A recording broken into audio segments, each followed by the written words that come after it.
मुझे आपसे मांगना मतलब यह है कि मैं अपना साथ दीवार के ऊपर फोड़ने के बराबर, क्योंकि आप लोगों ने तो हमारे साथ एक ऐसा रवैया इख्तियार कर लिया है कि हम आपको सिर्फ सांस लेने दे रहे हैं, यही बहुत बड़ी बात है। इसीलिए मैं आपसे रिजर्वेशन कैसे मांग सकता हूं, लेकिन अगर इस मुल्क को तरक्की करना है, इस देश को तरक्की करना है, तो आपको ये मानकर चलना पड़ेगा कि मुसलमान भी इस देश का एक बहुत बड़ा हिस्सा है, उसके साथ भी इंसाफ होना चाहिए। तो अगर आप सभी समाजों को साथ में लेकर जाएंगे, राणे साहब, जिस्म का एक हिस्सा अगर कमजोर हो गया तो वो ताकतवर जिस्म नहीं कहलाता है, वो अपाहिज हो जाता है, वो हैंडीकैप हो जाता है। कुछ इंसाफ मुसलमानों के साथ भी करेंगे, कभी न कभी तो करेंगे। एक ना एक दिन आपको ये एहसास होगा कि नहीं, ये भी मेरा एक भाई है, इसके साथ भी इंसाफ होना चाहिए। झील में पानी बरसता है हमारे देश में, खेत पानी को तरसता है हमारे देश में, जिंदगी का हाल खस्ता है हमारे देश में, दूध महंगा खून सस्ता है हमारे देश में।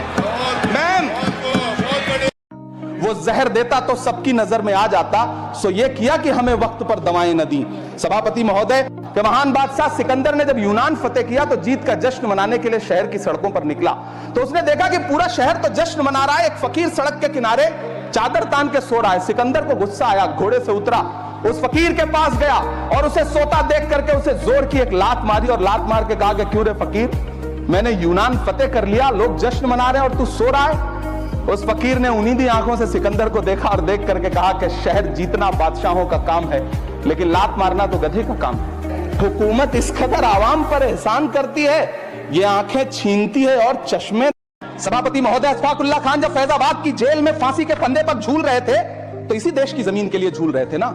सभापति महोदय, अंडमान की जेल में काला पानी की सजा काटकर अपनी जान देने वाले मौलाना फजले हक खैराबादी हो या शेर खान अफरीदी हो, वो भी तो इसी जमीन के लिए अपनी जान दे रहे थे ना। सभापति महोदय, पाकिस्तान के खिलाफ लड़ते हुए अपनी जान देने वाले महावीर चक्र विजेता ब्रिगेडियर उस्मान हो या पाकिस्तान के पैटर्न टैंक उड़ाने वाला परमवीर चक्र विजेता वीर अब्दुल हमीद हो, वो भी तो इसी जमीन के लिए अपनी जान दे रहा था ना। मैं सरकार से कहना चाहता हूं, हमसे हमारी इबादत गाहें तो मत छीनिए ना, हमारे घरों पे बुलडोजर तो मत चलाइए ना, हमारी कब्रों में तो हमें सुकून से सोने दीजिए ना। कि मैं आज जद पे हूं तो इतना खुशगुमान ना हो, मैं आज जद पे हूं तो इतना खुशगुमान ना हो, चराग सबके बुझेंगे, हवा किसी की नहीं। के इतिहास में जाएंगे जी, तो इतिहास में जाएंगे तो आपको कल गृह मंत्री जी भाषण देते देते बोले हिंदू कोड बिल लाए। विरोध किसने किया था हिंदू कोड बिल का? अरे बाप रे, ये तो धोती खोल रहा है। तो इतिहास में तो भाजपा को यह जवाब भी देना पड़ेगा, इतिहास में तो भाजपा को यह जवाब भी देना पड़ेगा कि संविधान का विरोध किया था उनके आनुषंगिक संगठन, उनके मदर संगठन ने। आपको इतिहास में यह भी जवाब देना पड़ेगा कि आप तिरंगे का विरोध करते रहे।